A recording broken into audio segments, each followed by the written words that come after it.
Hola, buenos días nuevamente. Pues estamos en nuestra segunda sesión de ponencias. Eh, pues creo que vamos directamente con nuestra primera ponencia. En este caso se trata de Saraí Sánchez Montes de la Universidad Autónoma de Coahuila con su tema adaptación de modelos matemáticos para el problema de múltiples agentes viajeros. Adelante, Saraí, puedes compartir tu pantalla y te escuchamos. Hola, buenos días. Gracias por la presentación. Voy a compartir mi pantalla. Ahí ya se ve. Unos segundos, esperamos que...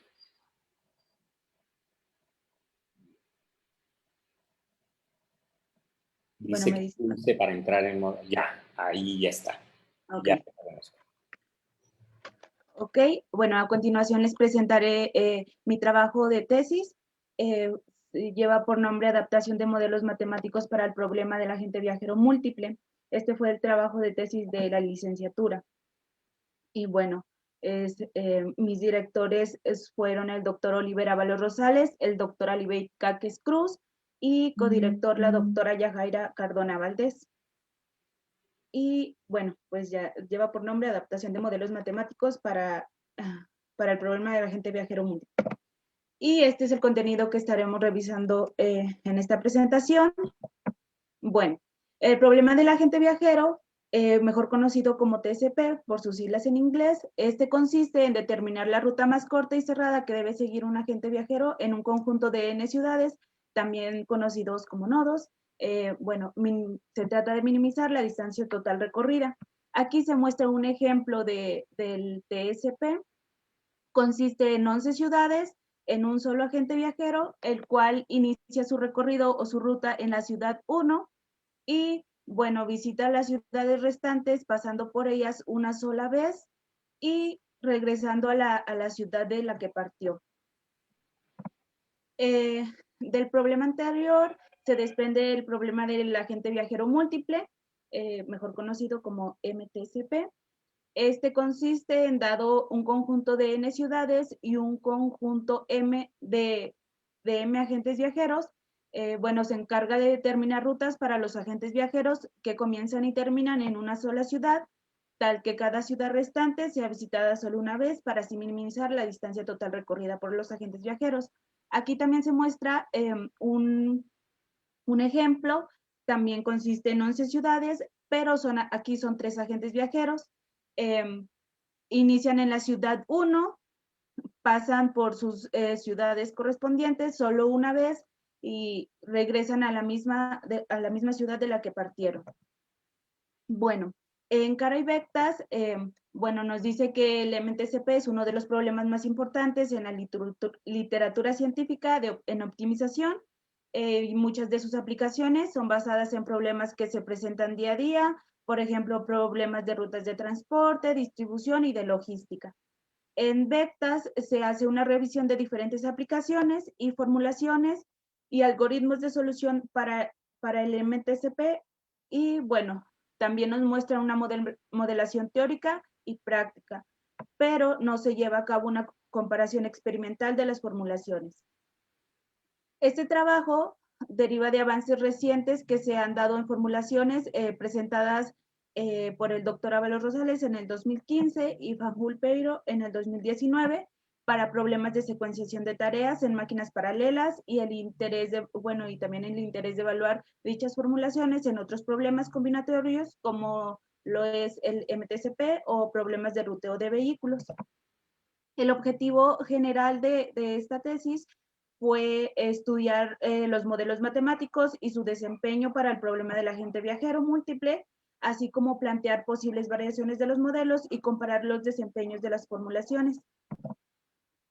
Para las formulaciones que se experimentaron en esta tesis, se considera lo siguiente.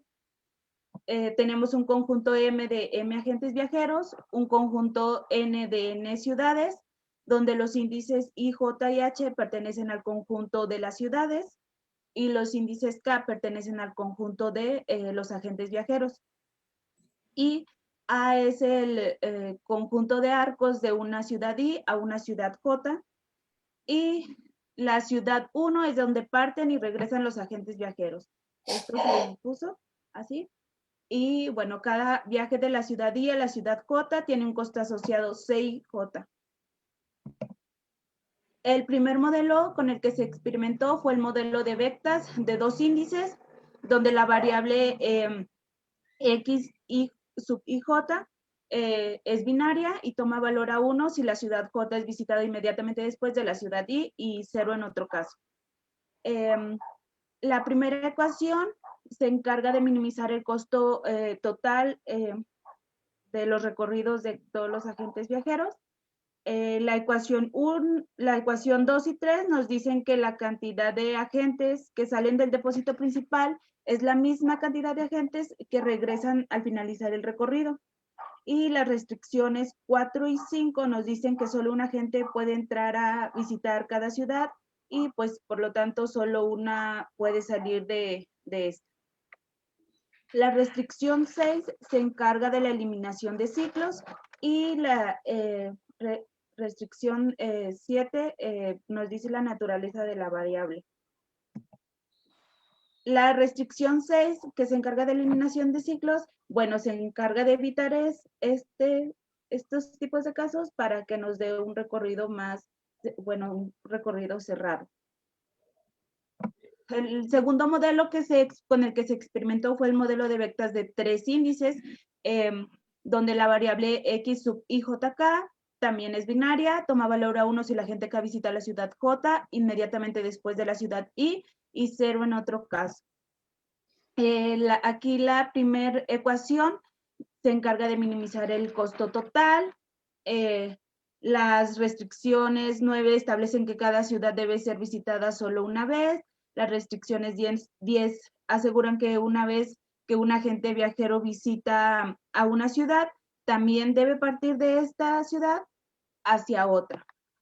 Las restricciones 11 garantizan que cada agente inicie en la misma ciudad que todos, y la restricción 12 pues se encarga de la eliminación de ciclos y bueno, esta es sobre la naturaleza de la variable que se utiliza. El tercer modelo que se experimentó fue el modelo de tres índices con sus variantes. Aquí se muestran dos variables, la Y y K, toma valor a 1 si la ciudad I está asignada al agente viajero K, y la variable X y JK, que toma valor a 1 si la ciudad I es visitada justo antes de la ciudad J por el agente viajero K. Bueno, la primera ecuación, que es la 14, se encarga de minimizar el costo total. Las ecuaciones 15 garantizan que cada ciudad sea visitada por un solo agente. Las restricciones 16 establecen que cada ciudad tiene exactamente una predecesora y ambas son visitadas por el mismo agente. Las restricciones 17 garantizan que cada ciudad tenga exactamente una sucesora y que ambas sean visitadas por el mismo agente. Las restricciones 18 aseguran que cada agente inicie en la misma ciudad que todos, y en la restricción 19, con este mismo modelo cuatro implementaciones diferentes. Aquí se pusieron dos variaciones diferentes y bueno, a esas se les agregaron desigualdades válidas que a continuación se las muestro. Y bueno, las restricciones 20 y 21 nos muestran la naturaleza de las variables. Con el modelo anterior se hizo una experimentación con esta variante de eliminación de ciclos con la 22, y después se hizo otra experimentación con la variante 2, y después se hizo otra experimentación con la variante 1, agregándole la desigualdad válida 1, y después usando la variante 2 con la desigualdad válida 2. Y así es como nos quedan las formulaciones que se experimentaron: vectas de 2 índices, vectas de 3 índices, el modelo utilizando variante 1 con la desigualdad válida 1 y así sucesivamente. La experimentación computacional de los distintos modelos que se experimentaron se llevó a cabo en un Workstation Think Center con un procesador ThinkStation P910 Xeon con una memoria RAM de 32 GB, usando Visual Studio Community 2019 con C++, y bueno, usando el optimizador comercial Groovy 9.02 e imponiendo un tiempo límite de CPU de 3.600 segundos. La experimentación computacional se realizó con un conjunto de 19 instancias de benchmark, las cuales las podemos encontrar en Roberti y Todd. Y bueno, aquí en este link es más fácil encontrarlas. Para la experimentación se hizo cada experimentación, cada formulación se hizo con 2 agentes, después con 3 agentes y con 4 agentes. Las instancias van desde ciudades, desde 17 ciudades hasta 443. Esto es lo que nos arrojó la experimentación utilizando la variante 1 con la instancia más pequeña, que es de 17 ciudades, llamada BR17. Lo primero que nos arroja fue la variable Y y K, que nos muestra la ciudad y la gente por la cual es visitada. Después la variable IJK, que nos muestra una ciudad, su sucesora y el agente por el cual son visitadas. Y la variable U sub I, que nos muestra la posición que toma en la ruta en la cual es visitada. Por ejemplo, aquí la ciudad 8 es la primera en ser visitada y así sucesivamente.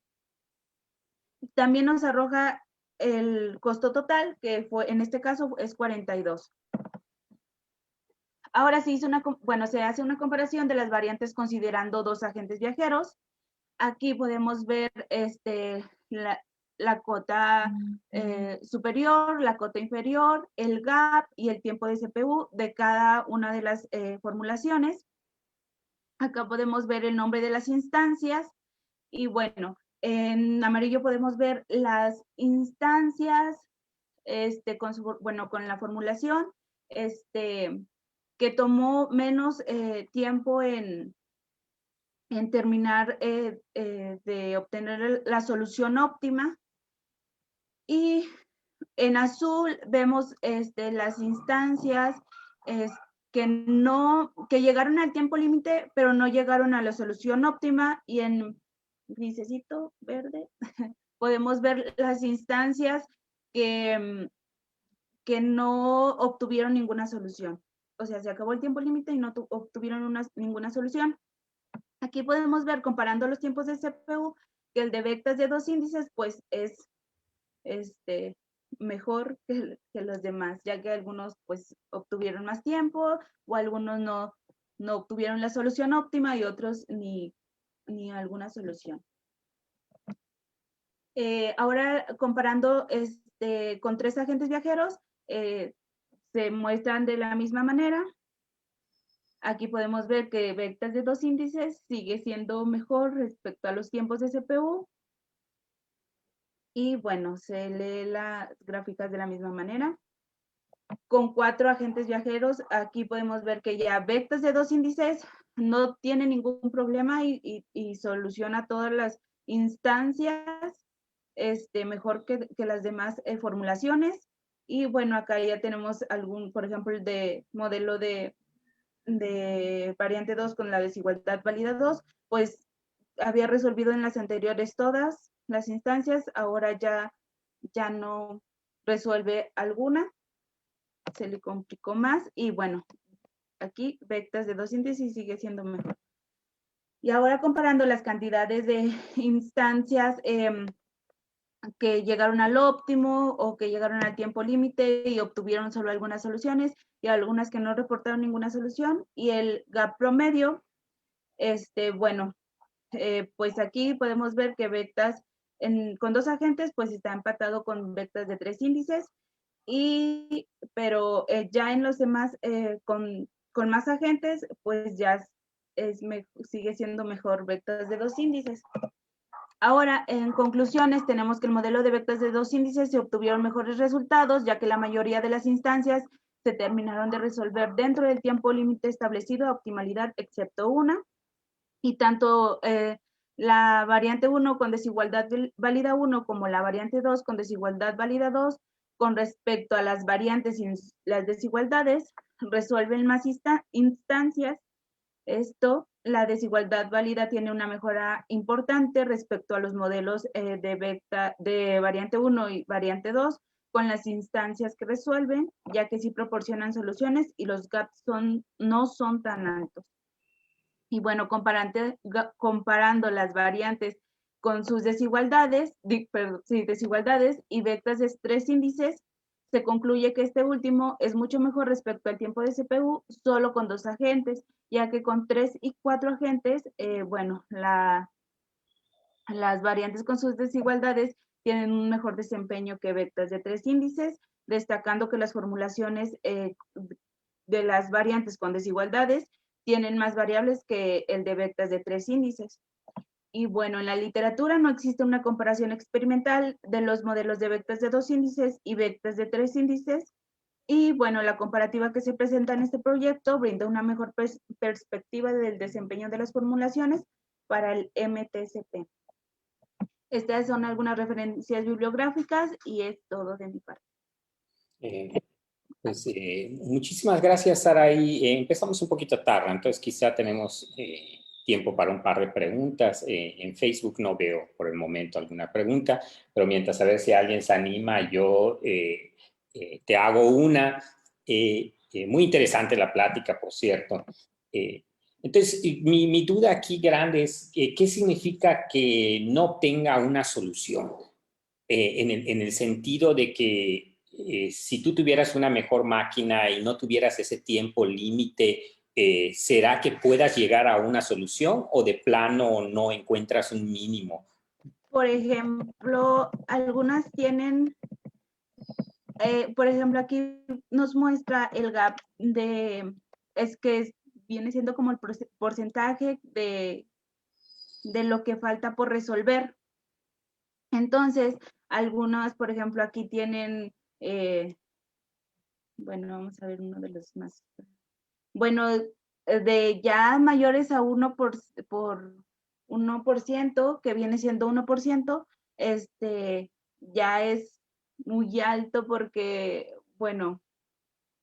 Entonces ahí esperaría que de plano no tenga solución, aunque... Puede ser que no tenga solución, o si le agregamos tiempo, puede ser que algunas solo tengan solución, pero algunas otras, aunque las dejemos mucho tiempo, pues no se van a resolver. ¿Intentaste alguna dejarlo más tiempo para ver qué pasaba? No. Bueno, no, está bien. Con tu propia máquina lo corriste, ¿no? Con el workstation que ustedes tenían, ¿no? Sí tenías acceso ilimitado, a eso me refiero. Sí. Ah, ya. Pues sería por curiosidad, yo diría. Ajá. Es agarrar uno, ¿no? Y poner, a ver qué... ¿no? Perdón, quizás mis preguntas son muy naif en este entonces, pero eso es lo que se me ocurre. No, sí, estaría muy bien hacerlo. Ya, y todo esto es muy, vino a relucir todas estas partes en esto de la pandemia, ¿no? Por esto de las aplicaciones estas que tú bien has de conocer de repartición, ¿no? De distribución, por ejemplo, de los Uber Eats que tenían que agarrar y distribuir a ciertos lados. Ajá. La comida, claro, competir contra Google y contra un algoritmo es muy difícil, ¿no? Pero ahí está. Bueno, muchísimas gracias por tu plática, Saraí. Creo que pasamos con nuestra siguiente ponencia. Ok, gracias. Muchas gracias a ti nuevamente. ¿Estás por ahí, Rocío? Así es, ¿me escuchan? Sí, entonces pasamos a nuestra siguiente plática, que es optimización binivel discreta y sus aplicaciones por Rocío Salinas Guerra de la Universidad Veracruzana, ¿no? Ok, ¿ya ven mi presentación?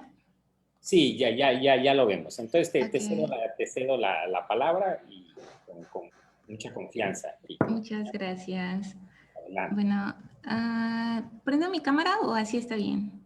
Como gustes, como gustes. Bueno, la dejaré un poco apagada porque a veces se me va la señal Sí, y no queremos cositas así. Bueno, exacto, como te sientas más. muchas, Adelante. ok, muchas gracias. Bueno, hola, ¿qué tal? Soy Rocío, estudiante de la maestría en Inteligencia Artificial en el Instituto de Investigaciones en Inteligencia Artificial. Además, formo parte del grupo Comenet App y del grupo de comunicación Código IA. Hoy les hablaré sobre optimización minivel discreta y sus aplicaciones. Este es un trabajo en conjunto con el doctor Efraín Mesura Montes, Marcela Quiroz Castellanos y el doctor Héctor Gabriel Acosta Mesa. Les voy a dar una pequeña introducción de lo que es la optimización minivel de forma breve, dos aplicaciones, una ya trabajada y otra todavía por trabajar, y las conclusiones sobre lo que es optimización minivel. Primero, comencemos qué es la optimización. Sabemos que en nuestra vida cotidiana existen muchos problemas en los que son modelados como problemas de optimización. Por ejemplo, cuando queremos encontrar un máximo o mínimo de una función. Eso quiere decir como maximizar nuestras ganancias o minimizar los costos de producción en una fábrica. Tenemos que un problema de optimización clásico o tradicional o de un solo nivel es cuando se puede definir que dada una función, queremos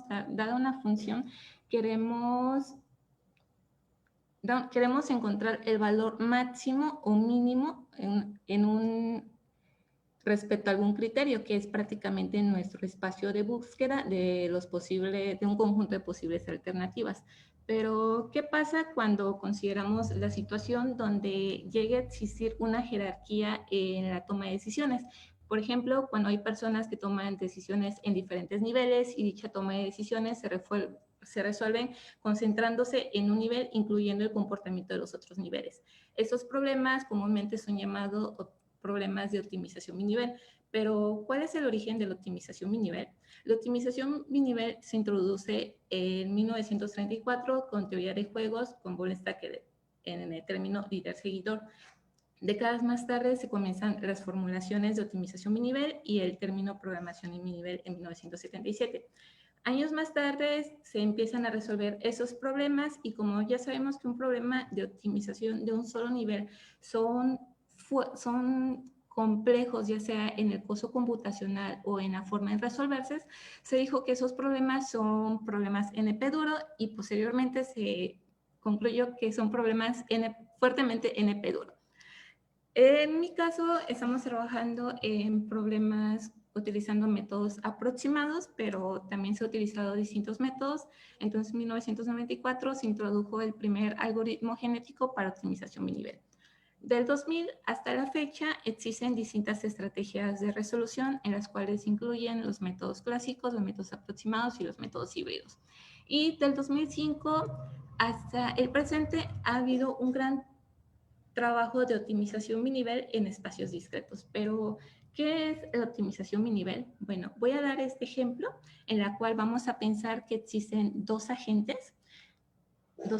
El primero es el líder, el cual va a minimizar los costos de producción de algún producto. El siguiente agente es el seguidor, el cual tendrá que fabricar el producto pensando en minimizar el tiempo de la producción. Es decir, lleva a cabo el orden de la producción dada por el líder. Entonces, debemos resaltar que el seguidor solo puede comenzar cuando el líder le da la orden de producción y con las especificaciones del producto. Pero tenemos que la definición formal de optimización minivel para un solo objetivo. Eso fue dado en 2002 por Dempe. Aquí nos dice que una solución es factible si satisface que para dado un XY es un óptimo del nivel inferior, el nivel de abajo, tomado como parámetros. Entonces, eso quiere decir que la solución factible, que la solución óptima que dé el seguidor va a ser una solución factible para el óptimo.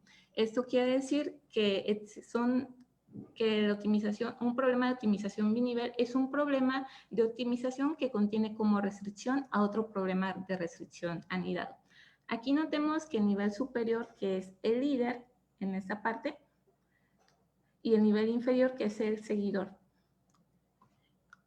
Entonces, vemos cuáles son las estrategias de soluciones. Los problemas de optimización binivel se pueden resolver de diferentes maneras, principalmente a través de los métodos clásicos, que son métodos exactos utilizando programación matemática, y métodos basados en inteligencia artificial, que son conocidos como metaheurísticos, ya que son fácilmente aplicables a diferentes problemas de optimización binivel, usualmente con supuestos que son fáciles de satisfacer. Y también existen los métodos híbridos, que son llamados también metaheurísticas, que es una combinación de las dos anteriores. Ahora, las aplicaciones voy a abordar con dos problemas, en la cual una es en optimización combinatoria, una de las variantes de BRP, que fue formulado en 2011 por Emiña y Calvete. Sabemos que los problemas de generación de rutas para vehículos son problemas complejos que requieren en general una estructura jerárquica. Entonces, ese tipo de problemas con un conjunto de vehículos con una base, les vamos a ver la siguiente imagen para poder visualizarlo un poco. Tenemos un conjunto de vehículos que son los minoristas, podría ser que queremos llegar a los minoristas, y queremos circular a diferentes rutas. Entonces, ¿cuál es el objetivo de este problema binivel? Es entregar a una cantidad de clientes con demandas con un costo mínimo y regresar al mismo depósito.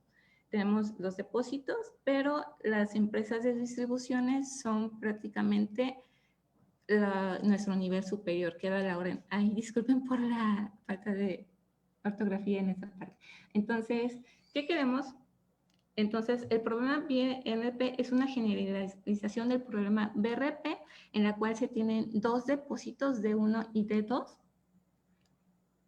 Dos depósitos, y existe una empresa de distribución, que son los P1, P3, P2 y P3, en la cual asigna minoristas a cada depósito y determina las diferentes rutas para atenderlos minimizando el costo. Es decir, damos una orden de producción a los depósitos. Al tener la orden de producción, lo que hacen los depósitos es generar el producto, y al tenerlo se va distribuyendo a los minoristas, pero dada la orden. Y se encuentra. Otra de las aplicaciones que vimos en el área de optimización binivel en espacios discretos es en la parte de neuroevolución. En las últimas décadas se han ido abordando, pero hasta la fecha ha habido un gran auge en ese tipo de problemas. ¿Por qué? Si bien sabemos que para la generación de arquitecturas de redes neuronales artificiales son altamente complejas en su costo computacional y en los parámetros y demás, entonces si lo vemos en dos niveles, como vimos que son problemas NP duros, son realmente muy costosos, entonces, pero nos dan resultados muy favorables. Ese es un ejemplo de unos autores que lo propusieron en este año, es que daban una moderación de un primer nivel, encontraban la mejor estructura de la red, o la mejor topología o gráfica de la red en cierto espacio de búsqueda, y al obtener la mejor precisión de la red, lo que hacían era minimizar la complejidad computacional. Entonces, quisimos ver si realmente daban resultados favorables, y experimentamos en un espacio en redes neuronales ya preentrenadas para evitar el costo computacional de generar todas las redes neuronales. Utilizamos el paquete Nash-Bench, pero tuvimos ciertas problemáticas, ya que solo se cuentan con 3 filtros de convolución, solo se cuenta con ciertos números de vértices y aristas para poder conectar las gráficas y todo. Entonces, ¿qué nos dimos cuenta? Primero nos dimos cuenta de que se podría ver como un problema multiobjetivo, en vez de un problema binivel. Entonces, quisimos minimizar las funciones entre encontrar la mejor gráfica de la red y el costo computacional. y la complejidad. Pero también dimos una propuesta binivel en la cual fue minimizar el número de parámetros con la precisión dada de la red neuronal. En el nivel inferior era solo minimizar la precisión dada de la red para encontrar. Tenemos en cuenta que solo esos parámetros son dados por nuestro espacio, nuestras redes preentrenadas. Ahora tenemos que la dimensión es de manera exponencial, así que es extremadamente grande. ¿Y qué hicimos con la experimentación? Bueno, comenzamos a ver si realmente nos puede dar resultados favorables utilizando optimización binivel en ese tipo de problemas. Entonces lo modelamos como una función multiobjetivo, una binivel con superior exhaustivo y nivel inferior con un algoritmo genético simple y binivel con un algoritmo en el SGA2 en el nivel superior y un genético simple. Entonces dimos las propuestas de nuestras dos resoluciones de optimización binivel. Hicimos la experimentación con una población de 100, una curva 0.9, una mutación 0.1 y 200 generaciones para NSGA2 y GA simple. Entonces nos dimos cuenta que utilizar un enfoque binivel a comparación de los algoritmos del estado del arte para neuroevolución nos da resultados muy favorables. Aquí todos esos son entrenados con Nash Bench. Ya lo utilizamos, anteriormente lo utilizamos con otras redes preentrenadas, pero ahora ya exclusivamente para Nash Bench. Entonces nos dimos cuenta que nuestro algoritmo binivel supera prácticamente a los algoritmos existentes en el estado del arte. Entonces vimos que se redujo el número de parámetros y se aumentó la precisión dada. Como es un problema multiobjetivo, ese es nuestro frente de Pareto, pero casi todas las óptimos vemos que son competitivos a los del estado del arte. Entonces aquí vemos que multiobjetivo se sesga prácticamente en un número de parámetros, pero la precisión se queda normal. En el NSGA2 me va mejorando los resultados y así. Entonces, ¿cuáles fueron nuestras conclusiones para abordar ya sea no solo problemas de neuroevolución, sino para otros problemas más de optimización binivel discreta? Bueno, las conclusiones fue que la optimización binivel es útil para modelar un problema con una estructura jerárquica inherente. Como vemos, prácticamente en toda nuestra vida diaria hay problemas de ese tipo. También nos dimos cuenta que se necesitan más estudios teóricos como prácticos, ya sea en el uso de métodos de los distintos estrategias para resolución y más de algoritmos evolutivos, y que los problemas de optimización binivel pueden ser difíciles de resolver debido a la gran complejidad que se tiene. Y eso es todo. Muchas gracias por su atención y esas son algunas referencias. Pues muchísimas gracias por tu plática, muy interesante.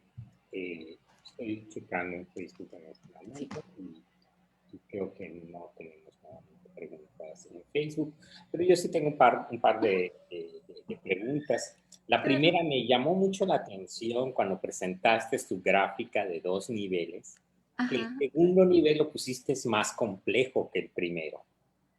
¿Usualmente así es? No.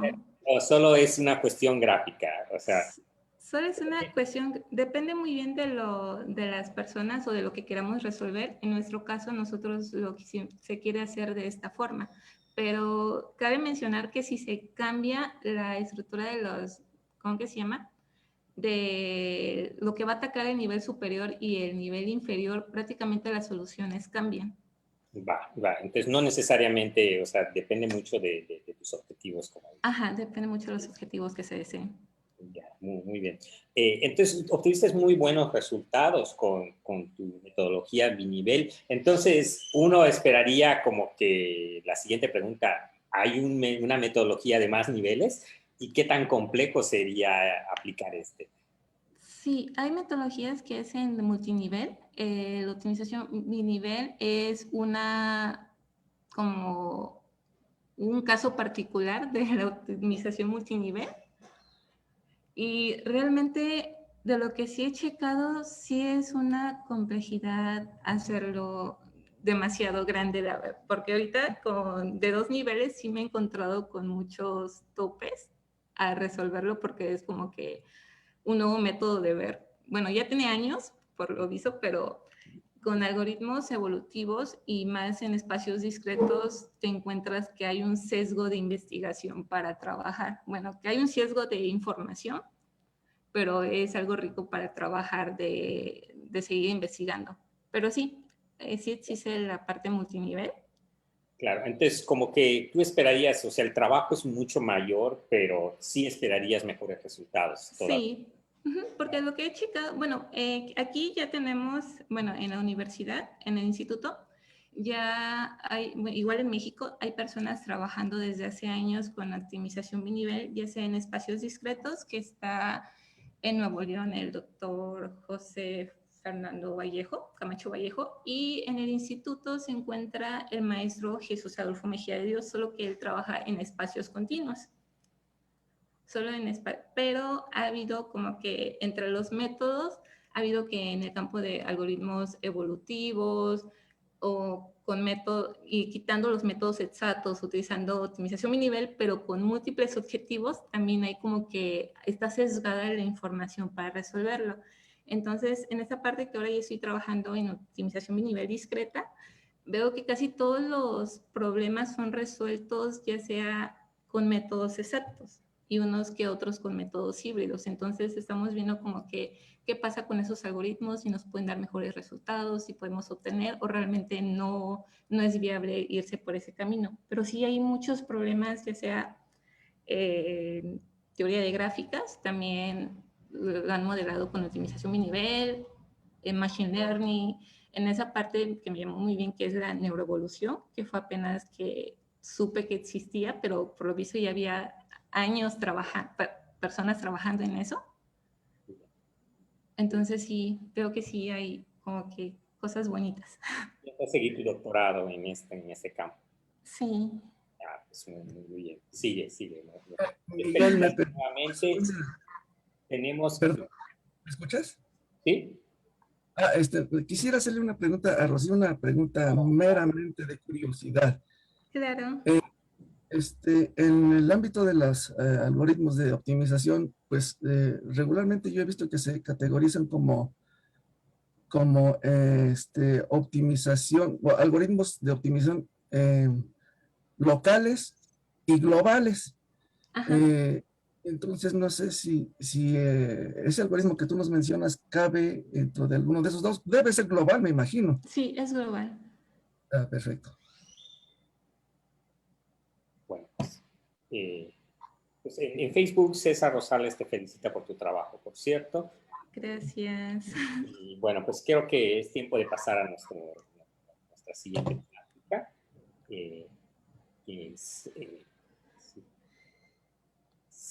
Saúl, ¿estás por ahí? Sí, aquí estoy. Bueno, entonces, nuestra siguiente plática es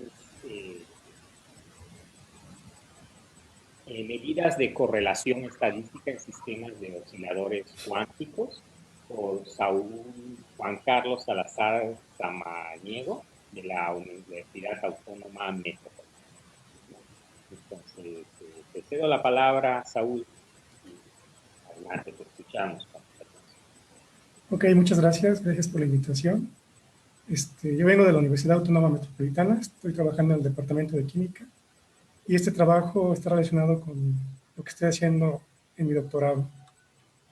Bien, algo que quiero hacer es una motivación, un contexto de este trabajo, en el sentido de que nosotros como químicos estamos muy interesados en estudiar moléculas. Y como sabemos, las moléculas están conformadas por partículas elementales como los electrones. Y obviamente la física que está detrás de cómo se comportan estos elementos o estas partículas es la teoría de la mecánica cuántica. Para un químico cuántico es fundamental conocer la densidad electrónica, ya que esta densidad electrónica es una cantidad observable, es decir, se puede medir. Aquí pongo un ejemplo muy claro. En el año 2014, algunos investigadores que aparecen aquí en negritas desarrollaron un software que se llama Wings Pro, en la versión 3, que es la última que ha aparecido, en la cual ellos ya pueden calcular entropías de Shannon de densidades electrónicas de algunas moléculas. En la figura A lo que muestro es un diagrama, un esquema de la entropía de Shannon de la densidad de un sólido cristalino ortorrómbico, que se conoce como fluoruro de cloro, y algo que también es de interés dentro de la comunidad de química o de fisicoquímicos, es conocer la densidad electrónica de moléculas de agua, ya que ellos hacen modelaciones teóricas en ese sentido. Entonces, para un químico es fundamental conocer este tipo de cantidades, ¿no? Nos da demasiada información de los sistemas químicos. En este sentido, lo que nosotros hacemos es transformar un sistema de muchos electrones en una nube electrónica, en una densidad electrónica, ¿no? Y esto es importante porque, como ya había mencionado, la información se puede extraer a partir de la función de onda. Este es un objeto matemático fundamental, ya que tiene contenida toda esta información física del sistema, y vía a través de la densidad de probabilidad, que no es más que el módulo cuadrado de esta función de onda, y a través de la perspectiva de Max Born, uno puede obtener de manera probabilística las posiciones relativas de estas partículas en esta nube de electrones, ¿no? Y aquí muestro algunas de las propiedades de esta densidad de probabilidad, que debe de normalizar al número de electrones, al número de partículas, y que es definida positiva. Bueno, la pregunta en este caso fundamental es ¿qué información podemos obtener de estas partículas que interactúan, ¿no? Y uno puede estudiarlo desde diferentes perspectivas. En un sentido, uno puede estudiar la función de onda en espacio real, en espacio de posición, o en espacio de momentos, y uno tiene información complementaria en ambos espacios, que es fundamental para comprender cómo funcionan estos sistemas cuánticos. Además, a través del hamiltoniano, como sabemos, el hamiltoniano está compuesto por una componente de energía cinética y una componente de energía potencial. Los potenciales son fundamentales, ya que estos potenciales pueden controlar bastantes características de los sistemas cuánticos y uno puede modular estas constantes de potencial. Y algo que es sumamente interesante es la simetrización de la función de onda, ya que uno puede considerar funciones de onda antisimétricas relacionadas con partículas fermiónicas como electrones o funciones de tipo simétrica que son los bosones, ¿no? Y algo que es sumamente importante para nosotros en este trabajo es esta consideración de las relaciones de incertidumbre, ¿no? Como sabemos, los operadores de posición y momento no conmutan en la mecánica cuántica. Esto nos da pauta a poder formular el principio de incertidumbre de Heisenberg, que está determinado por las desviaciones estándar. Y nosotros en el equipo de trabajo estamos interesados en estudiar la teoría de información, y ya hay una formulación a través de este principio de incertidumbre entrópico que muestro en esta ecuación. Entonces uno puede relacionar a través de la teoría de información mediante las entropías de Shannon un principio de incertidumbre que conocemos como principio de incertidumbre entrópico, que nos da información importante sobre el sistema. Bien, ahora lo que quiero mostrar son los modelos que voy a estudiar. Son modelos de osciladores armónicos interactuantes de tres partículas. Aquí presento el hamiltoniano de estos tres osciladores armónicos interactuantes. Aquí hay algunos parámetros de control que son los potenciales del sistema. Omega es la frecuencia natural del oscilador. Lambda es el potencial de interacción entre pares. Y uno, cambiando el signo, puede ajustar un potencial de tipo atractivo a un potencial de tipo repulsivo. Y uno puede apagar este potencial de pares y lo que tiene es el hamiltoniano de un oscilador no interactuante. Esta ecuación que muestro aquí no es soluble porque no es separable.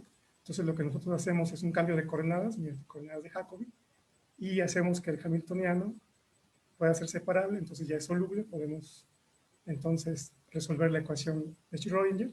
Resolviendo esta ecuación de Schrödinger podemos obtener la serie de funciones, que son las que muestro en estas ecuaciones, 4, 5 y 6, y la ecuación 3 es la ecuación de función general del sistema. La ecuación número 7 corresponde al eigenvalor del sistema, y al hacer esta transformación a coordenadas de Jacobi tenemos constantes que están relacionadas con los parámetros de los potenciales, omega y lambda, y hay restricciones para el caso repulsivo, donde hay una cota para obtener estados ligados o estados que tengan sentido físico. Y como estamos interesados en estudiar espacio de posición y momentos, mediante una transformada de Fourier, podemos transformar la función de onda de espacio de posición a espacio de momentos vía la ecuación número 8. Y bien, ya como estamos interesados en partículas fermiónicas, que son electrones, uno tiene que hacer la simetrización de las funciones de onda, de las equifunciones, introduciendo los espines, el valor de los espines. Entonces uno tiene que integrar sobre los espines y uno construye esta ecuación de onda de tipo antisimétrica número 9, que es la que vamos a utilizar para comparar las medidas de información. Como ya he mencionado, en el equipo de trabajo estamos interesados en estudiar medidas de información estadística que están vinculadas con la teoría de la información de Shannon.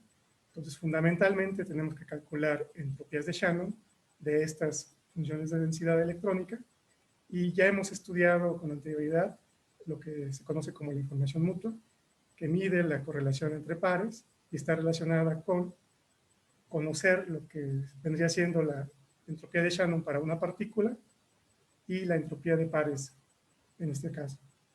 Otra medida de información estadística informacional importante es la correlación total, que está dada por la ecuación número 11. Y lo que fue importante, como estamos estudiando correlación entre tres partículas, fue el desarrollo de esta medida de información de tercer orden, en la cual está involucrada la entropía de pares, la entropía de una partícula y la entropía de las tres partículas. Si uno reescribe la ecuación número 12 en términos de una entropía de tipo relativa, uno puede separar en dos componentes que correspondería a una componente de tipo sinérgica, en donde contribuye todas las interacciones en todos los niveles, y un término de redundancia en donde solamente tenemos la correlación de pares.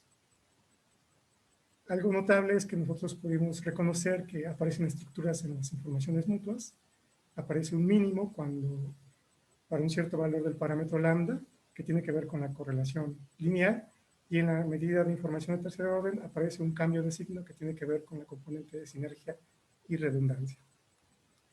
La pregunta fundamental era si uno puede ver estas densidades reducidas, qué información uno podría extraer a partir de la teoría de la información.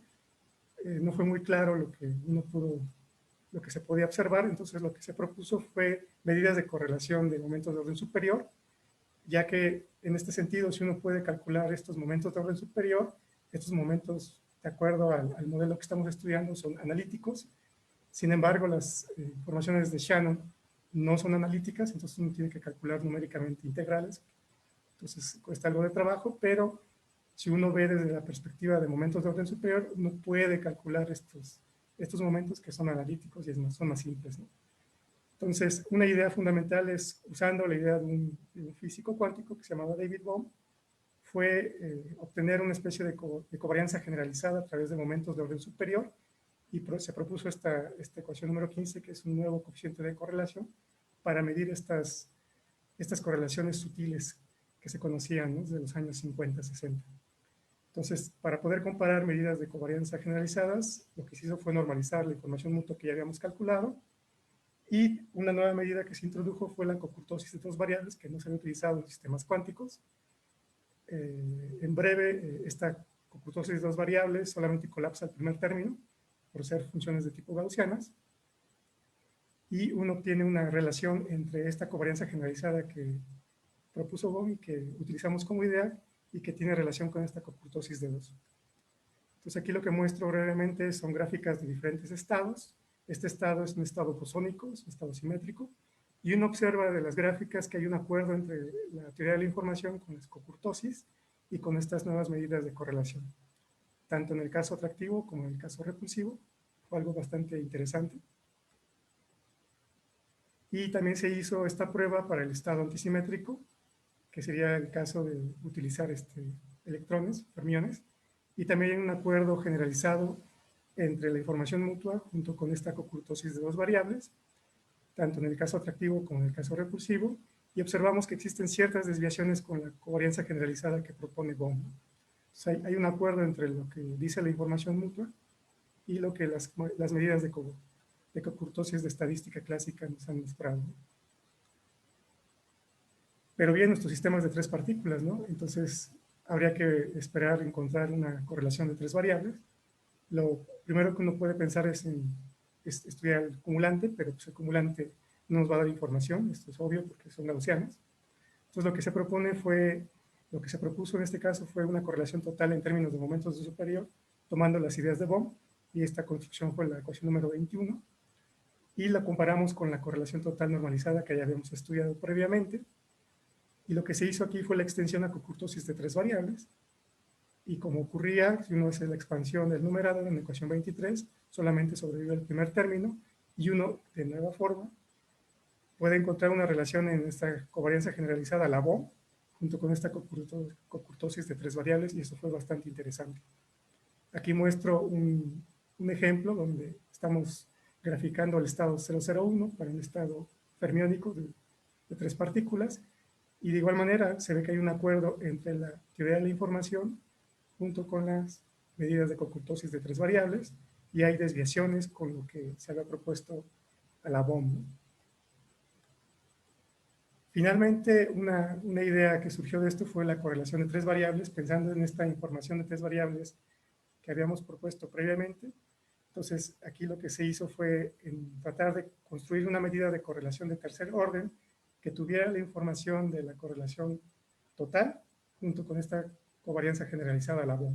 Entonces, la ecuación 27 tiene esta extensión a estas ideas de una covarianza generalizada a la BOM junto con estas medidas de correlación generalizada, y se comparó con las medidas de correlación de tercer orden construidas a partir de cocurtosis.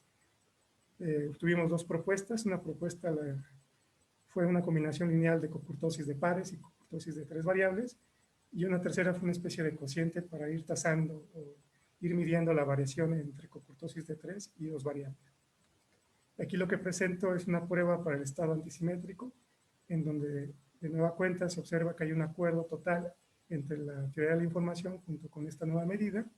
Se observa que hay un cruce del valor del parámetro y se sigue conservando la información bueno, en este caso del espacio de posición, pero en las medidas son equivalentes, tanto en el caso atractivo como en el caso repulsivo, y se observa que hay desviaciones con estas propuestas de covarianzas generalizadas a la BOM. Y aquí lo que se muestra es esta última propuesta del cociente de estas cocurtosis. En la primera fila observamos el estado simétrico, en la segunda fila observamos el estado antisimétrico, y esta cota que aparece aquí tiene que ver con la relación de que existe para cierto nivel un valor que está establecido como 1, ¿no? Y para nosotros este nivel de 1 es fundamental, ya que en un sentido observamos estructura, y esta estructura tiene que ver con información en regiones cercanas a la interacción entre las partículas en espacio de posición. Estas pruebas también las hicimos en espacios de momentos, pero por brevedad no lo presentamos. Sin embargo, hay un acuerdo total en lo que se observaron en medidas informacionales a la Shannon y en medidas de cocurtosis, ¿no?, que fueron bastante interesantes. Y bueno, las conclusiones a este trabajo son fundamentalmente que se pudo demostrar que existe una similitud entre el comportamiento de la información mutua que ya habíamos estudiado y esta propuesta de utilizar medidas de cocurtosis de 2 y 3 variables que no se habían estudiado en sistemas cuánticos, y fue una propuesta de todo este trabajo. Asimismo, se obtuvieron nuevas medidas de la correlación de 3 variables y que de alguna forma tuvieron ciertas analogías con lo que ya habíamos estudiado en teoría de información. Y también lo que resultó atractivo de este trabajo es que se pudieron construir medidas de orden superior que están relacionadas con las cocurtosis. Y estas cocurtosis fueron introducidas para estudiar osciladores cuánticos, ¿no? Ese fue algo bastante interesante, ¿no? Y bueno, no sé si tengan preguntas o comentarios acerca de este trabajo. Pues déjame checar, muy interesante tu plática, compleja también en el sentido para, disculpa la pregunta, pero ¿qué estudiaste en la licenciatura, no? Soy matemático. Es matemático, o sea, se nota un rigor en lo que estás haciendo. Entonces, mientras veo, no tenemos preguntas todavía. ¿Utilizaste ya un software predeterminado para hacer todos estos cálculos o ustedes lo desarrollaron? No, nosotros tuvimos que hacer toda la cuestión numérica. O sea, las integrales de Shannon. Ajá, ¿en qué lo programaste todo eso? Lo probamos en Fortran. Sí, todas estas integrales que aparecen aquí, estas son numéricas, y tuvieron que hacer ocupar integración numérica, cuadraturas y ver cuál funcionaba mejor. Y lo interesante aquí es que todo esto es analítico, ¿no? Se pudo comprobar numéricamente que realmente no había desviaciones por el tipo de base que uno usaba, que es un problema en cuántica y en química, ¿no? Que no hay bases, las bases son aproximadas, pero aquí, como es analítico todo, uno tiene certeza que no hay errores adicionales en ese sentido. Correcto. Pues, muchísimas gracias nuevamente por presentar y compartirnos su trabajo. No, ustedes. Muchas gracias a ustedes. Bien, esperamos que sigas participando, ¿no? Gracias. Bueno, entonces creo que pasamos a nuestra siguiente charla, que si no me equivoco, el expositor ya está aquí. Carlos Rodríguez, hace rato. En su primera intervención nos va a dar la plática Performance of the Black-Liederman Model over the Markowitz Model for Portfolio Optimization. Es de la Universidad Autónoma de México, de la UNAM. Entonces le cedo la palabra para que nos platique ya de una vez. Bienvenido nuevamente y esto. Muchas gracias. Muchas gracias. Bueno, sí, vamos a cambiar un poquito de ámbito, vamos a entrar al ámbito de las finanzas cuantitativas. Les quiero platicar sobre un avance que se le ha hecho a una de las teorías que ha servido de base para las finanzas cuantitativas desde hace más de 50 años, que es el modelo de Markowitz para optimización de portafolios. Existen varios intentos de mejoras al modelo y una de las que más ha tenido éxito, pues es el modelo de Black y Liederman, que los tenemos aquí a ellos dos, a Liederman y Black, que es más conocido, muy conocido en el ámbito de las finanzas cuantitativas por la fórmula famosa de Black-Scholes. Incluso merecieron, junto con Markowitz, que lo tenemos aquí, Premio Nobel de Economía. Él pues, de hecho, desarrolló la teoría moderna del portafolio, en la cual nos decía cómo podemos llegar a optimizar un portafolio de inversiones, de tal manera que podamos minimizar el riesgo y maximizar las utilidades a la vez. Entonces, esto es un problema de optimización cuadrática. Y por otro lado tenemos aquí a Liederman y Black, que les digo que pues lamentablemente falleció antes de que se le entregara el premio Nobel. Se le entregó a Myron Scholes, pero a Fisher Black, que está aquí, pues ya no le tocó. Pero él trabajó muchísimo en mejoras al modelo de Markowitz. Entonces, pues quisiera comentar en este momento este modelo, Black-Liederman, que no es otra cosa más de que la introducción de elementos bayesianos al modelo de Markowitz. Es decir, vamos a introducir elementos que tienen que ver con la experiencia, con el conocimiento de los inversionistas en el entorno financiero. Entonces, lo que se me ocurrió hacer a mí para no probar algo que ya está probado, y es el hecho de que el algoritmo de Black-Liederman mejora ciertamente al modelo de Markowitz, que se llama media varianza, el modelo de media varianza para optimización de portafolios. Lo que quise hacer es corroborar que efectivamente podía ayudarnos a llegar a mejores portafolios, a construir mejores portafolios. Sin embargo, quise hacer un estudio un poquito más allá, y lo que hice fue hacer un backtest a un portafolio que primero conformé con Markowitz, basándome en las 50 acciones más bursátiles del Standard & Poor's, que por cierto no conjunté las 50 porque hice lo siguiente. Conjunté todos los precios de las 50 acciones más bursátiles del Standard & Poor's del 2020 y con eso conformé un portafolio, y luego lo que hice fue un backtest desde que empezó el 2021 hasta nuestros días, lo que se conoce como year to day en el ámbito de las finanzas, para ver si efectivamente el portafolio de Black-Liederman supera al de Markowitz a la luz de un benchmark que estilamos que sea el Standard & Poor's, es el benchmark por default, casi que por default en el ámbito de las finanzas, pues para saber cómo es que se comporta nuestro portafolio respecto del Standard & Poor's. Entonces, lo que hice fue conjuntar, quise yo que fueran 50, pero en realidad me quedé con 44 porque 6 de ellas no cotizaron todo el 2020, entonces no me convenía dejarlas porque me iban a restringir el resto de las otras acciones, y entonces preferí eliminarlas y me quedé con 44, pero son 44 y eso es mucho para poder construir un portafolio de inversiones. Entonces, entre otras, aquí les muestro algunas de las que estuve captando. Lo que yo capto son las series de tiempo financieras que tienen que ver con los precios de apertura, el precio más alto, el precio más bajo, el precio de cierre y el precio de cierre ajustado, diarios. Entonces, esto los tomo de un sitio que, entre otros, se puede obtener ese tipo de información, que es Yahoo Finance.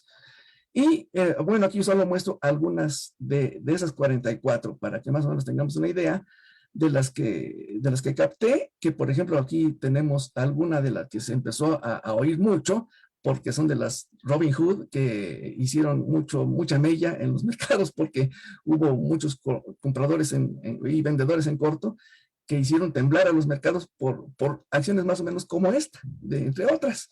Tenemos la gran acción que nunca es tan volátil como Apple, etcétera.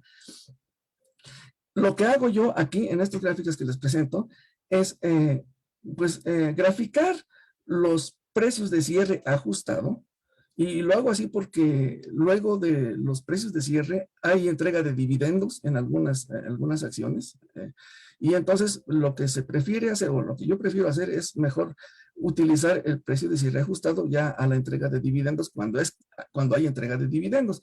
Entonces, estas son el comportamiento de las series de tiempo de los precios de serie, de los precios ajustados al cierre de esas 44. Aquí no les voy a mostrar las 44, simplemente lo que quiero decirles es que yo tomo hasta este punto que están viendo por aquí con mi mouse para construir portafolios con ambos modelos, y después hago un benchmark desde aquí hasta acá para ver cuál de los dos tiene más alfa, es decir, cuál de los dos le gana, si es que le gana al Standard & Poor's. Aquí les muestro solamente 6 y aquí otras 6, nada más para que tengamos una idea de qué estamos hablando. Son series de tiempo de los precios de cierre ajustados de esas 44 acciones que tomé del Standard & Poor's.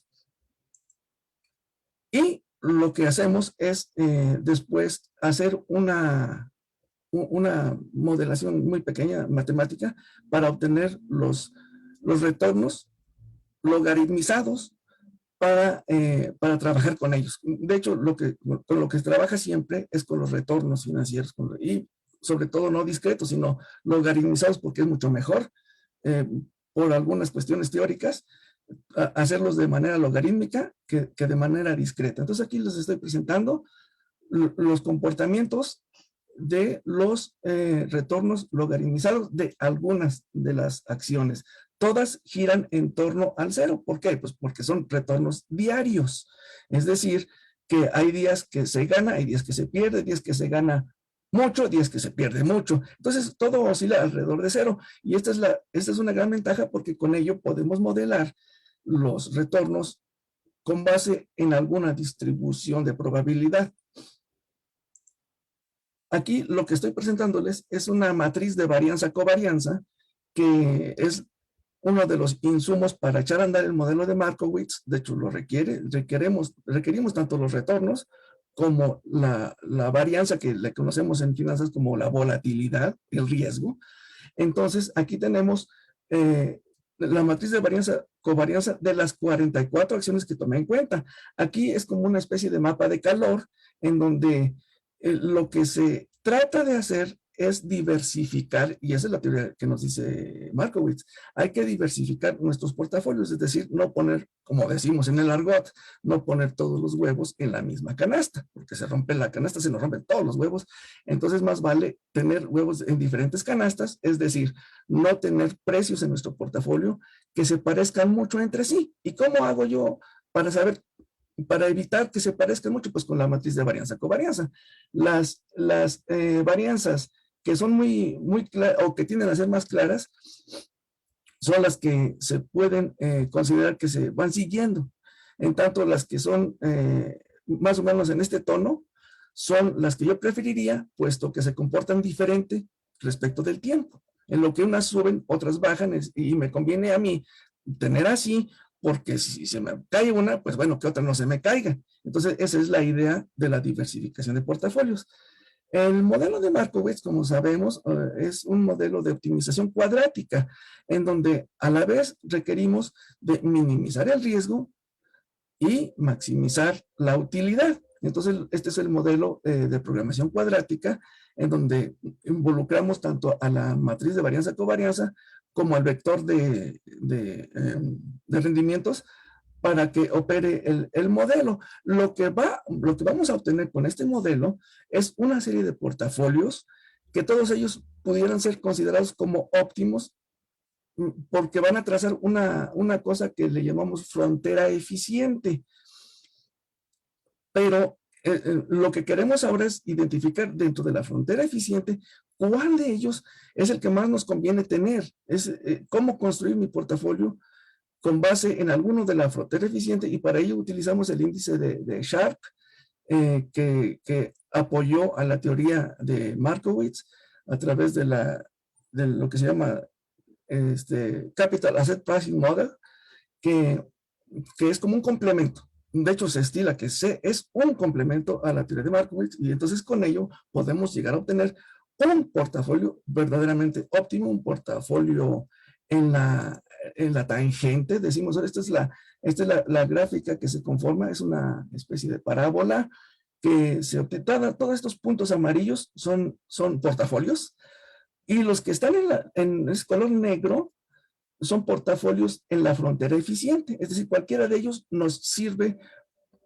respecto de los que están acá. Estos no queremos tener un portafolio dentro de los de acá, sino los que están en la frontera eficiente. Y aquí, por ejemplo, les puedo platicar que este puntito que estoy aquí mostrando con mi mouse nos da el portafolio de mínima varianza. La varianza la tenemos en el eje X, es el riesgo, y en el eje Y tenemos el rendimiento. Entonces, el de mínima varianza es este portafolio, y casi como mágico, este portafolio tiene menos varianza que la menor varianza de los activos que lo componen individualmente. Esa es la magia de la diversificación de portafolios. Es decir, lo que nos enseña Markowitz es: conviene diversificar mi portafolio, porque al tenerlo diversificado puedo tener una varianza o un riesgo aún menor que el menor riesgo que tiene de manera individual algún activo que componga a este portafolio. Esa es la magia de esto. Pero, de todos modos, puedo escoger cualquiera de ellos. Entonces, ¿cuál de ellos puede llegar a tener un poquito más de rendimiento, aunque tenga yo que tener más riesgo?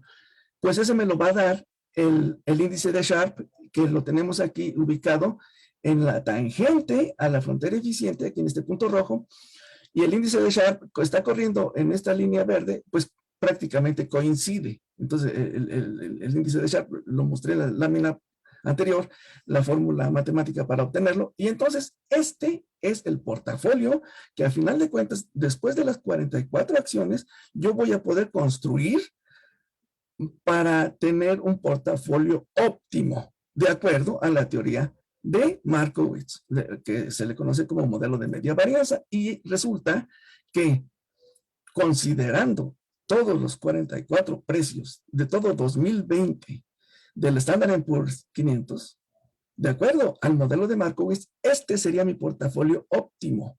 Yo tendría que comprar solo 4 activos: Moderna, NIO, Snap y Tesla. ¿Ok? Y en estos pesos, es decir, con estos porcentajes en mi portafolio. Este es un portafolio que me dice Markowitz: compra. Haz así tu portafolio. ¿Sí? Así está diversificado, así lo tienes óptimo, porque te lo dice la teoría el Capital Asset Pricing Model sobre la teoría de media varianza, que es la de Markowitz, ¿no? Entonces, Este es un portafolio, ok. Pero ahora se trata de que vamos a involucrar este avance a la teoría de Markowitz, que es el modelo de Black-Litterman, que no es otra cosa más de que la introducción del feeling, de la experiencia de los inversionistas. Es decir, ¿cómo hago para involucrar dentro del modelo el sentir, las ideas de los inversionistas? Vaya, yo estoy seguro de que ahora que Tesla está en el Standard & Poor's, pues entonces va a jalar el mercado y va a echar abajo a NIO, qué sé yo, cosas así. Ahora que Biden favoreció la política de energías verdes sobre las energías de combustible fósil, ¿qué va a pasar con los mercados? Eso no me lo va a decir Markowitz. Eso se entiende o se pretende que me lo pueda llegar a manipular matemáticamente el modelo de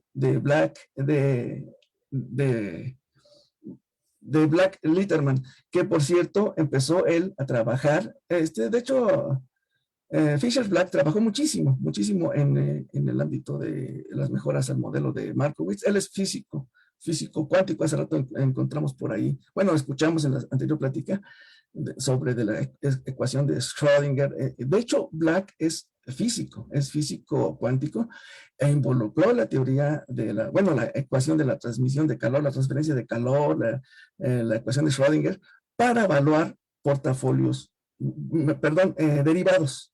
Entonces, es muy, muy conocido. Y en finanzas hay muchísimo trabajo de la física cuántica, como no tienen idea.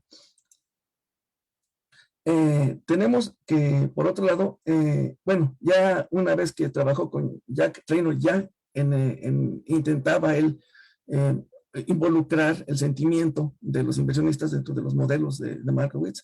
Y ya para 1992, para ser precisos, se escribieron en una revista privada de Goldman Sachs, su modelo, conocido ya como Black-Litterman, y pues bueno, afortunadamente pudo salir al aire y para conocimiento de todos nosotros, poco después de que estuvo siendo como una especie de secreto industrial en Goldman Sachs. Y bueno, lo que dice es que, bueno, lo que dice el modelo de Black-Litterman es, yo requiero los resultados de Markowitz. O sea, de Markowitz no me escapo. Y requiero del portafolio del Capital Asset Pricing Model, el que obtuve con el índice de Sharpe. Y después voy a tratar de involucrar algunos otros aspectos para poderlo ajustar. Entonces, esto es altamente riesgoso, porque igual se nos puede antojar, dado que va a dar mejores portafolios, se nos puede antojar, pues, utilizar el modelo, pero necesitamos ser muy, muy conocedores del mercado para no cometer errores. Este es un arma de dos filos, ¿sí? Esto, si lo usamos mal, nos va muy, muy mal en cuanto a la modelación de portafolios y perdemos. Pero si lo sabemos usar, pues ciertamente que nos va a procurar mejores portafolios, ¿no? Entonces, ¿cómo hacer Black y Litterman para involucrar el sentimiento de los inversionistas dentro del modelo de Markowitz? Pues lo que hacen es metiendo índices o parámetros que tienen que ver con la aversión al riesgo del inversionista, con las creencias o ideas que puede pasar con el mercado y qué tanta seguridad tiene el inversionista de que sus creencias vayan a ser efectivas en el futuro. Entonces, lo que hacen es establecer este modelo en donde tenemos por aquí un parámetro tau que tiene que ver con la aversión al riesgo, con el parámetro, no parámetro, sino una matriz, esta matriz importantísima, que es la matriz de enlace que le llamamos, y que se manipula con esta que se llama las visiones del inversionista. Entonces, todo esto está involucrado aquí. Aquí tenemos ya datos que ya tenemos del modelo de Markowitz, y entonces tenemos esta manipulación matricial, es netamente álgebra matricial, en donde vamos a encontrar retornos esperados que nos van, al final de cuentas, a modificar los porcentajes de la constitución del portafolio de Markowitz. Entonces, aquí yo, para que esto vaya, para poder platicar con ustedes ahorita de este modelo, se me ocurrió hacer este ejemplito. Vamos a suponer que estamos viviendo a finales de 2020. Y a finales de 2020 yo soy un inversionista que tengo la idea de que ya que Tesla entró al Standard & Poor's el 21 de diciembre de 2020, pues va a jalar el mercado y va a subir mucho su acción respecto de NIO. Entonces, si yo tengo Tesla y tengo NIO en mi portafolio, yo estimo que le va a ir mejor a Tesla que a NIO, y entonces yo quisiera tener más de Tesla que de NIO. Entonces, ¿pero qué tan seguro estoy de eso? Bueno, pues tengo cierto porcentaje de estar seguro de ello, ¿no? Y por otro lado, también sé que Moderna está produciendo las vacunas para el coronavirus, de tal manera que las va a hacer masivas. Yo preveo que la acción de Moderna, que es una farmacéutica que está produciendo la vacuna del antivirus, pues se va a ir para arriba. Es decir, me conviene tener más de Moderna que de algunas otras, como por ejemplo Snap, que es una compañía de cámaras fotográficas, ¿no? Entonces, yo digo que yo creo que con un 1% de probabilidad, Tesla va a superar a NIO, y con un 1.75% de probabilidad, Moderna va a superar a Snap. Con ello yo construyo una matriz de enlace que la tenemos aquí. Así es como se hace. Entonces lo que hacemos es esta pequeña matriz en donde vamos a levantar banderas, como quien dice, en donde, por ejemplo, si aquí digo que Tesla va a superar a NIO, entonces aquí a Tesla le pongo un 1, acá los dejo igual, porque esta es una visión, esta es una de mis ideas, la View 1, entonces tengo que Tesla, preveo que supere a NIO, y entonces por eso aquí le pongo un 1 y aquí le pongo un -1 para que la suma completa de esta fila me dé 0. A su vez también preveo que Moderna va a superar a Snap. Entonces por eso quiero tener más de Moderna que de Snap, pero no sé cuánto. Entonces, estas simplemente son como una especie de banderas que yo le voy a poner a mi vector de creencia o de más o menos qué tan seguro estoy de que esto suceda. Y esto es así como se les ocurrió a Black y Litterman que pudiera meterse al modelo para que pudiera trabajar. Y después de todo la manipulación algebraica matricial, yo llego a construir este portafolio. Si se fijan, son las mismas 4 acciones, pero el porcentaje es diferente. Ok, hasta ahí llegamos. Entonces, en 2020, a finales de 2020, este portafolio, según Black Litterman, me va a procurar mejores rendimientos que el que dijo Markowitz. Ok, pero ya estamos en el 2021, estamos en agosto de 2021. Entonces yo voy a hacer un backtest, voy a probar los 2 portafolios para saber cuál de ellos en realidad es mejor, y sobre todo, no solo que sea mejor, sino que de veras, qué tan más eficiente es respecto del benchmark, es decir, del Standard & Poor's 500. Y entonces, esto casi como que he hecho adrede, juren que no manipulé nada absolutamente. Esto es muy, muy didáctico. Me salió así como que, milagrosamente así salió esta gráfica. Ahí se las explico. Aquí tenemos en color verde el modelo el portafolio de Black Litterman, ¿sí? En color azulito tenemos el portafolio de Markowitz. Y aquí tenemos nada menos que el Standard & Poor's. Desde enero de este año hasta year to date, es decir, hasta la actualidad. Entonces, aquí vemos claramente que efectivamente, tanto el de Markowitz como el de Black Litterman superaron al Standard & Poor's. Aquí le están ganando. En el ámbito financiero decimos que aquí tienen alfa, aquí están produciendo alfa, es decir, están ganando más rendimiento que el propio Standard & Poor's. Sí, aquí. De aquí hasta por ahí de que les gusta febrero, marzo, por ahí.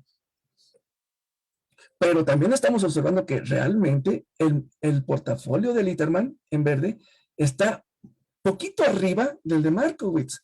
Entonces, efectivamente, sí producen mejores rendimientos que el de Markowitz. Pero ¿qué sucede? En el ámbito financiero, nosotros tenemos que hacer rebalanceo de portafolio. Esto es obligatorio para los portfolio managers. Si no, nos va como nos pasó aquí. Aquí, por ahí de marzo, se cayó.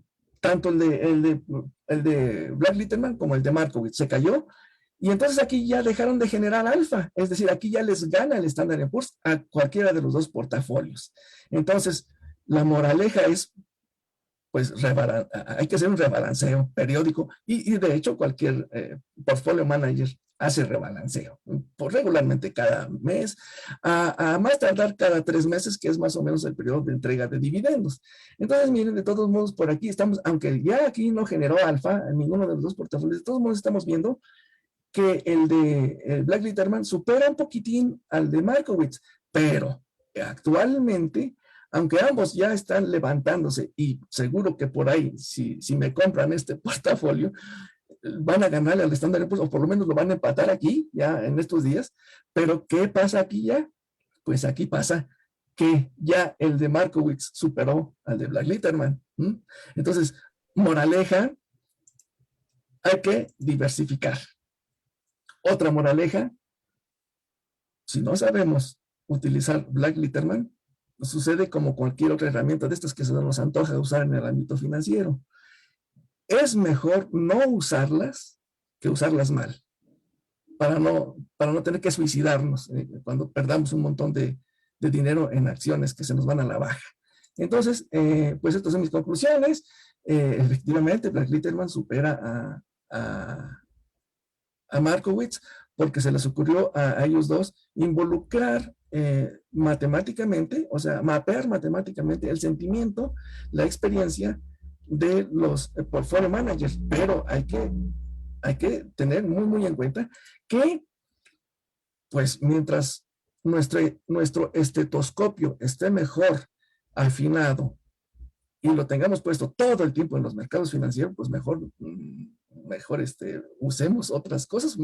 Vaya, otras ideas para hacer portafolios. Pues, están los portafolios Momentum, portafolio Volatility, portafolio Quality, etcétera, que son otras ideas de cómo podemos constituir un portafolio. Aquí lo estamos haciendo desde el punto de vista matemático, apoyado con herramientas pues sofisticadas, ciertamente. No todo el mundo las podemos llegar a utilizar, y sobre todo, pues teniendo mucha experiencia, estar al pendiente de latir de los mercados pues todo el rato.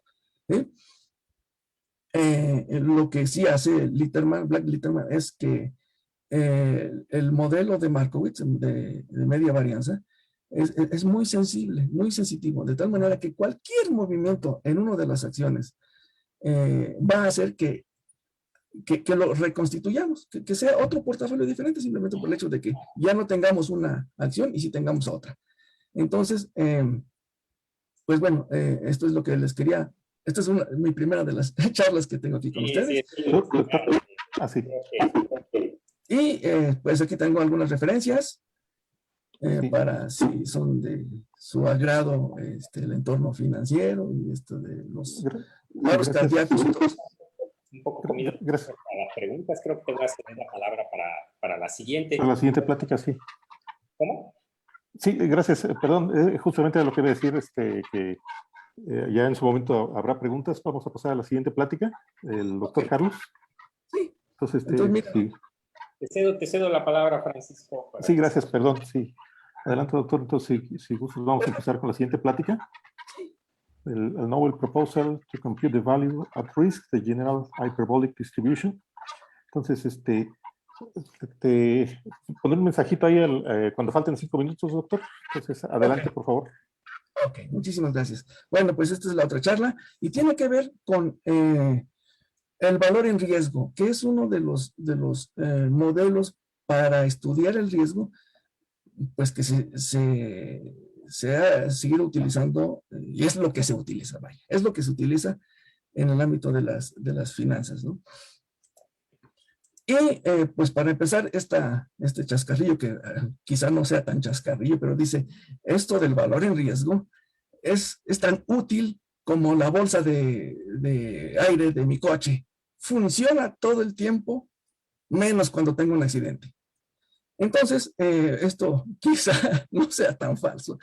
En realidad, lo que pasa aquí es que la volatilidad que conocemos en el ámbito financiero como riesgo, pues es un dolor de cabeza para los analistas financieros,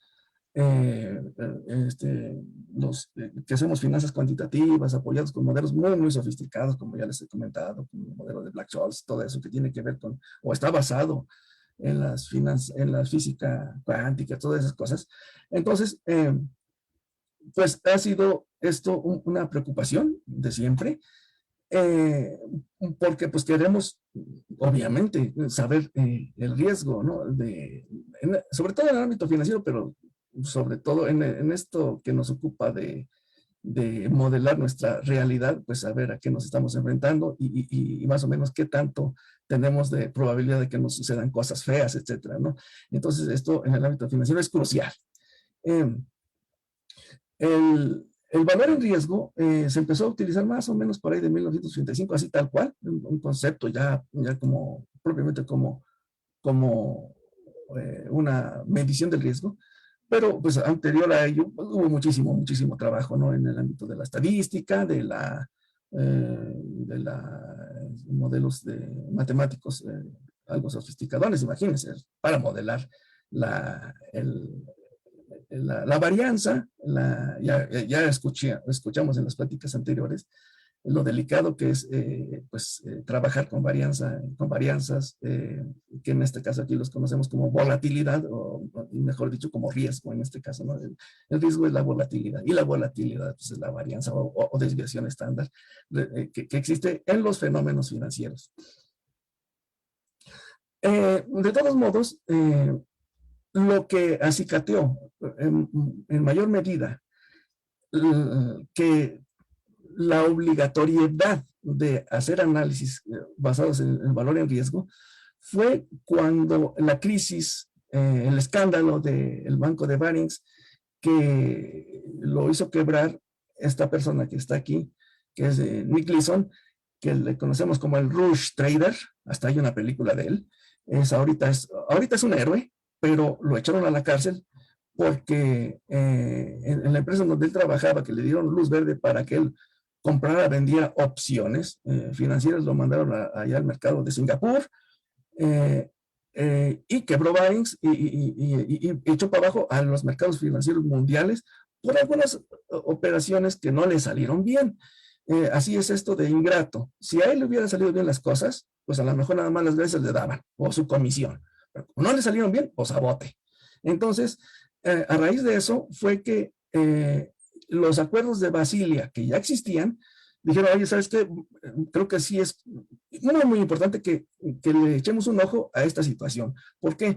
Porque a la hora de que una persona o algunas personas quebren bancos, a final de cuentas, a quien le vamos a pegar son a los ahorradores, a la gente, a la gente común y corriente.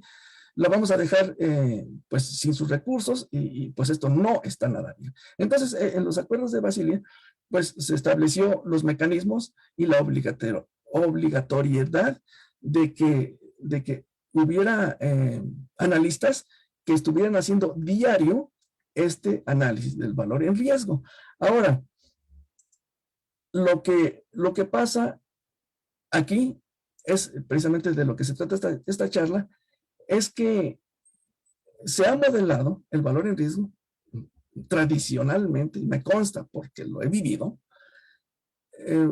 considerando que los fenómenos financieros siguen una distribución normal. Entonces, hoy por hoy, aún se nos enseña cómo calcular el valor en riesgo basándonos en la distribución normal. Y pues, de todos modos, aunque sea así enseñado en las escuelas, de todos modos todavía no nos ponemos de acuerdo. ¿Quién tiene que hacer el valor en riesgo? ¿A quién le sirve el valor en riesgo? Y todavía hay una serie de, pues, ¿esto para qué será? ¿Para pasar las materias de finanzas o qué pasó? En realidad sirve, a final de cuentas, pues a todos los que ahorramos en los bancos, ¿no? ¿Para qué? Pues para para jalarles la rienda a los rush traders. Eso es todo.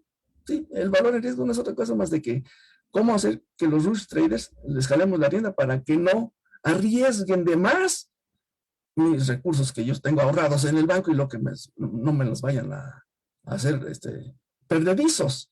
¿Sí? Entonces, como les comento, se ha hecho tradicionalmente basándonos en la distribución normal. Pero ha habido ya también esfuerzos desde hace algunos años por tratar de encontrar mejores modelos que mejor se ajusten al comportamiento real de los fenómenos financieros, en este caso, pues de los precios. Entonces, ha habido ya un camino andado, ha habido propuestas muy buenas, y yo aquí les presento una propuesta basándome en una de las distribuciones de probabilidad que les conocemos como distribuciones parabólica generalizada, que es la T de Stern escalada, que ahorita vamos a ver cómo es que se ajusta mejor que la normal. La normal ya, olvidémonos, no modela los precios, no modela los fenómenos financieros. Y eso ya lo dijo Eugene Fama, que también es premio Nobel de Economía desde hace ya bastantes años allá en la Chicago School of Business, ¿no? La Wood School of Business.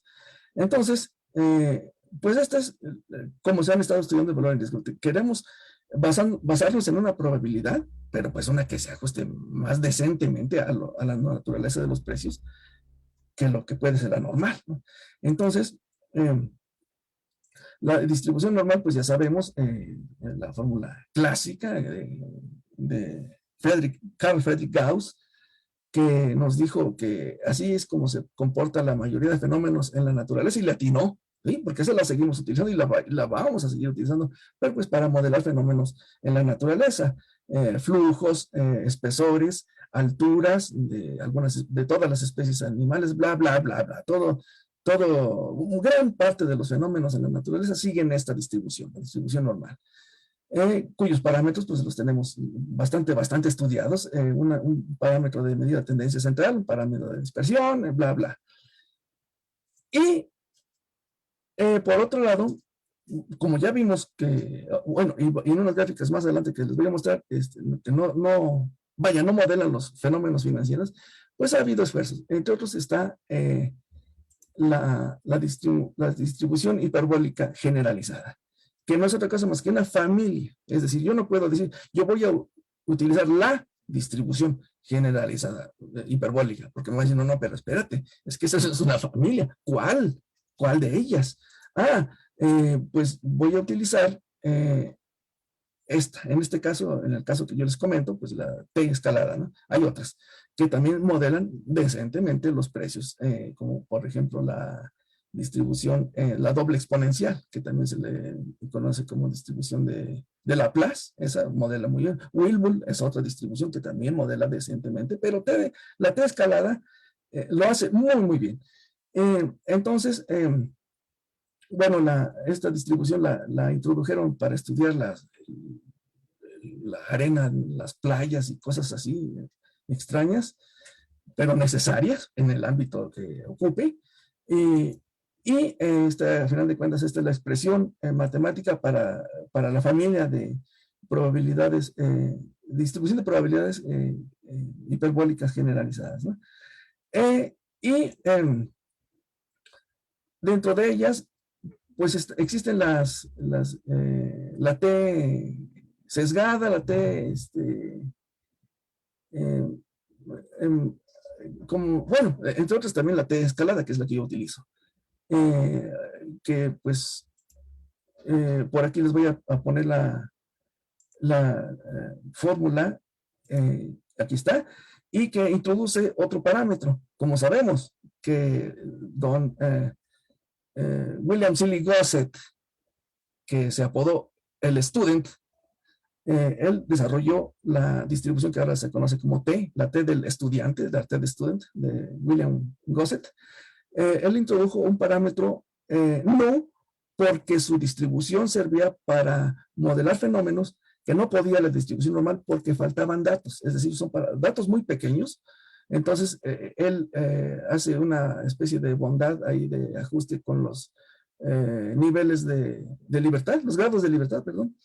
Y por eso es que se utiliza por aquí otro parámetro más, aparte de la tendencia central y la dispersión, un parámetro que tiene que ver con los grados de libertad. Entonces, esta es la ecuación que utilizo para modelar los precios de las acciones. Entonces, aquí tenemos mi muestra. De nuevo, utilizo las llamadas FANG. Las FANG, aquí tenemos las FANG, pero ¿qué creen? Que como ya Tesla está en el Standard & Poor's 500 desde el 21 de diciembre, pues ahora se me ocurre que también Tesla tenga que ir dentro de las FANG. Entonces ahora vamos a tener que hablar en el ámbito financiero de algo así como las TAFANG, porque a las famosas FANG, que son nada menos que Facebook, Amazon, Apple, Netflix y Google, pues ahora vamos a tener que estar hablando mucho de Tesla. Entonces voy a tomar los precios, de nuevo, los precios de apertura, de cierre, el más alto, el más bajo, el precio de cierre ajustado, de 5 años, una serie de 5 años, ¿sí? Entonces, con esos datos, yo genero estas gráficas que son muy conocidas, gráficas de candelas japonesas, en donde estamos viendo aquí graficando en una sola gráfica la apertura, el cierre, el más alto, el más bajo de cada día de esas acciones. Entonces, pues nada más se los muestro para que sepamos de quién estamos hablando. Este es el caso de Facebook, este es el caso de Amazon, el caso de Apple, el caso de Netflix y de Google y el caso de Tesla. Entonces, por aquí Tesla estuvo precioso y después se nos empezó a caer tantito, pero juren lo que se va a reponer. Bueno, no me haga mucho caso, mejor utilicen el modelo de Black Litterman. Entonces, de nuevo, lo que se hace es modelar los retornos. En este caso, de nuevo, lo comento, se hace de manera, o al menos es preferible, es muy recomendable hacerlo de manera logaritmizada, no tanto discretos. Entonces aquí tenemos la oscilación alrededor de cero de las TAFANG, ¿sí? Entonces, esto es lo que a final de cuentas vamos a modelar. Vamos a utilizar alguna distribución de probabilidad que se ajuste a esto, ¿sí? Y la normal no es, ¿sí? Entonces, aquí tengo que primero lo que hago es obtener la distribución empírica, pues claro, ¿sí? ¿Por qué? Porque esa es la que me va a decir la fotografía. Esa es la fotografía a los fenómenos que yo estoy tratando de modelar, ¿sí? Entonces, pues necesito esta a fuerza para que esta sea precisamente contra la que voy a comparar la gaussiana y la T escalada. ¿Cómo obtengo la distribución empírica? Pues mediante la técnica de Bootstrap sobre 100,000 valores, muestreando 100,000 valores de la misma serie de esos 5,000 valores, saco 100,000, hago 100,000 veces la obtención de muestras para que me quede la distribución empírica, pues ya suavizada, etcétera, ¿no? Y lo mismo hago con la distribución normal. Obviamente que aquí obtengo a partir de acá, pues una media y una desviación estándar. Las meto acá y también hago Bootstrap sobre 100,000 muestras.